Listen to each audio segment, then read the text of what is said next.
comment Balaam, fils de Baour, prie à Dieu, disant « Fais que Moïse et son peuple s'en retournent sans avoir obtenu ce qu'ils désiraient de cette cité qui est assiégée. »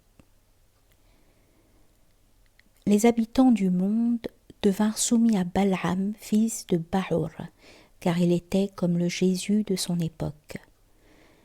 Il ne se courbait en salutation que devant lui. Sa magie rendait la santé aux malades.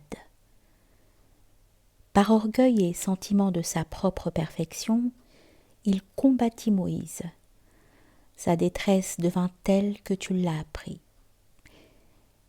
De toute façon, il y a eu dans le monde, manifeste ou caché, 100 000 personnes comme Iblis et Balaam.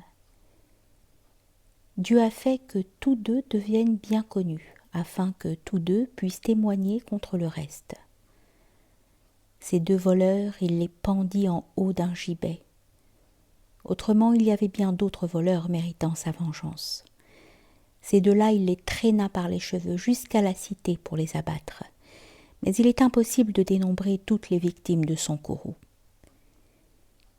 Tu es un favori de Dieu, mais dans de justes limites.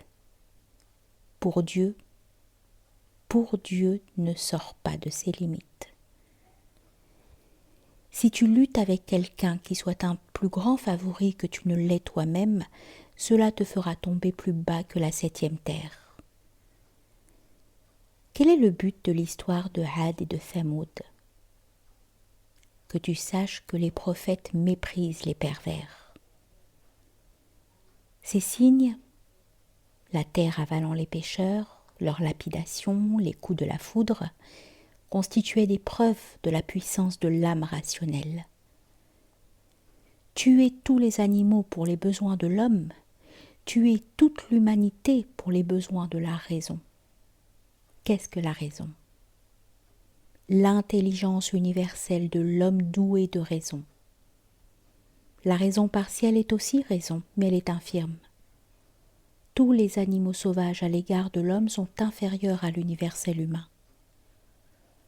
Leur sang est licite religieusement pour l'humanité, puisqu'ils ne sont pas devenus capables d'action humaine. L'honneur des animaux sauvages n'est plus rien, parce qu'ils sont devenus hostiles à l'homme.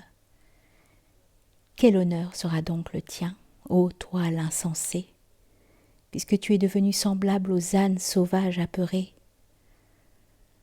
À cause de son utilité, l'âne ne doit pas être tué, mais quand il devient sauvage, son sang devient licite. Bien que l'âne n'ait pas de connaissance qui l'empêche de devenir sauvage, le Dieu aimant ne l'excuse nullement. Comment donc l'homme serait-il excusé, ô mon noble ami, quand il est devenu sauvage, hostile à cette parole de la raison ? Donc la permission a été donnée de verser le sang des infidèles comme celui d'un animal sauvage devant les flèches et les lances. Et leurs femmes et leurs enfants sont du butin, parce qu'ils sont sauvagement hostiles à la raison auguste. Une fois de plus, une raison qui s'enfuit loin de la raison universelle est transportée de la rationalité au niveau des animaux.